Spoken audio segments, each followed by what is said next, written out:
হরে কৃষ্ণ ভক্তবৃন্দগণ, আজ 21 জুলাই সোমবার।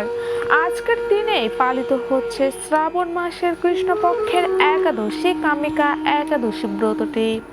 ভক্তগণ, আজ শ্রাবণের প্রথম সোমবারে কামিকা একাদশী ব্রতের বিশেষ তাৎপর্য রয়েছে।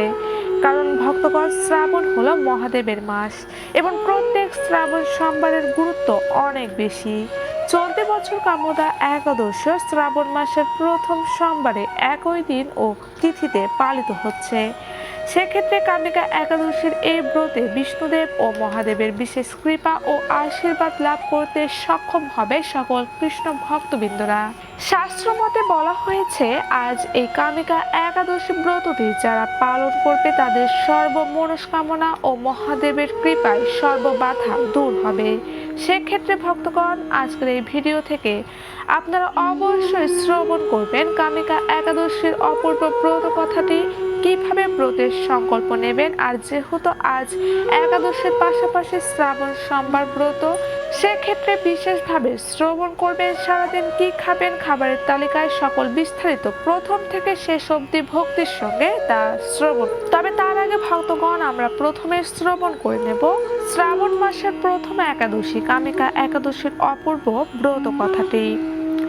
শ্রাবণ কৃষ্ণপক্ষিয়া কামিকা একাদশীর কথা ব্রহ্ম বৈবর্ত পুরাণে যুধিষ্ঠির শ্রীকৃষ্ণ সংবাদ রূপে বলা হয়েছে।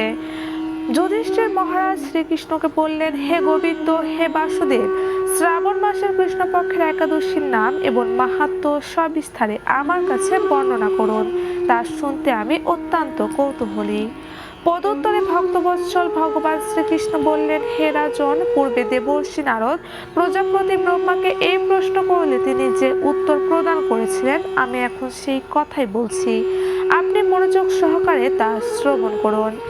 এক সময় ব্রহ্মার কাছে ভক্তশ্রেষ্ঠ নারদ জিজ্ঞাসা করলেন, হে ভগবান, শ্রাবণ মাসের কৃষ্ণপক্ষে একাদশীর নাম কি? এর আরাধ্য দেবতাকে, সেই ব্রতের বিধি বা কি রকম এবং এই ব্রতের ফলে কি পুণ্য লাভ হয় তা সবিশেষ জানতে ইচ্ছা করি।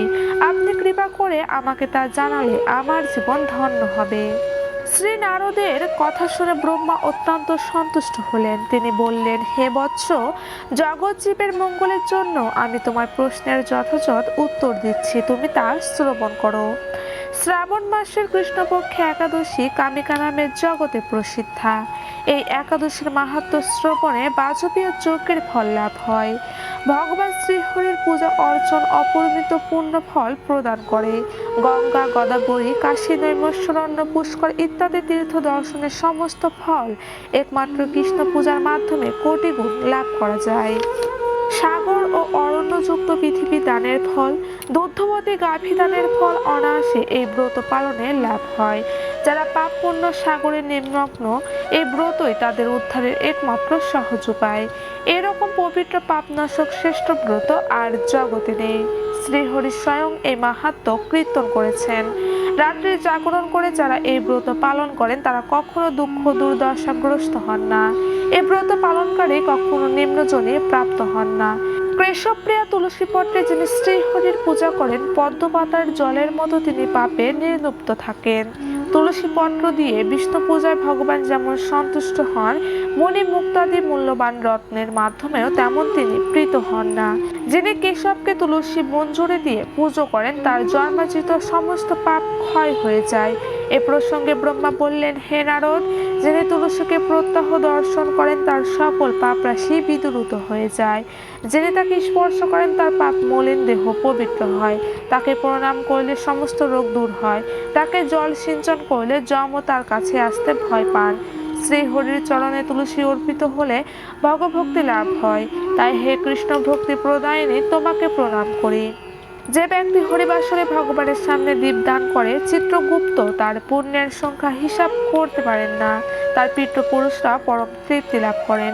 শ্রীহরি বললেন, হে রাজন, আমি আপনার কাছে সর্বপাপ হরিণী কামিকা একাদশীর মাহাত্ম্য বর্ণনা করলাম। অতএব যিনি ব্রহ্মা হত্যা, ভ্রূণ হত্যা, পাপ বিনাশিনী মহাপুণ্য ফল প্রদায়িনী এই ব্রত পালন করবেন ও এই মাহাত্ম্য শ্রদ্ধা সহকারে পাঠ অথবা শ্রবণ করবেন, তিনি সর্বপাপ থেকে মুক্ত হয়ে বিষ্ণুলোকে গ্রহণ করবেন। হরে কৃষ্ণ কৃষ্ণ কৃষ্ণ হরে হরে, হরে রাম রাম রাম হরে হরে। তো কৃষ্ণ ভক্তবৃন্দগণ, আজ 22 জুলাই সোমবার পৃথিবীর বুকে মনুষ্য ব্যক্তিকে উদ্ধার করতে, পৃথিবীতে পাপ নাশ করতে আবির্ভূত হয়েছে কামিকা একাদশী ব্রতের। ভক্তগণ, আজ যারা ব্রতটি পালন করছেন তারা সকলে শ্রবণ করবেন এই একাদশীর ব্রত কথাটি। তবে আপনি যদি একাদশী ব্রত পালন করতে না পারেন, তবুও কিন্তু একাদশীর সারাদিনে অবশ্যই একটি বার হলেও শ্রবণ করবেন এই কামিকা একাদশীর অপূর্ব ব্রত কথাটি এবং সন্ধ্যায় শ্রী বিষ্ণুর সম্মুখে অর্পণ করবেন একটি তুলসী পত্র ও একটি ঘৃত প্রদীপ। এই কাজের সর্ববাধা থেকে শ্রী বিষ্ণুদেব আপনাকে সর্বদা রক্ষা করবে। তো ভক্তগণ, আপনারা যারা এই কামিকা একাদশী ব্রতটি পালন করছেন তারা অবশ্যই কিন্তু ব্রতের সংকল্প গ্রহণ করবেন, না হলে কিন্তু আপনার ব্রতটি বিফল হবে।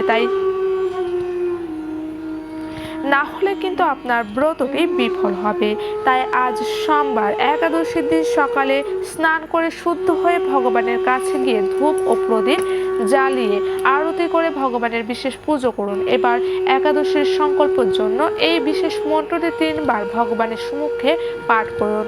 মন্ত্রটি হলো: একাদশম নিরাহার স্থিতা অহম অপরাহণি ভক্ষামি পুণ্ডরিকাক্ষ শরণমে ভবাচ্যুত।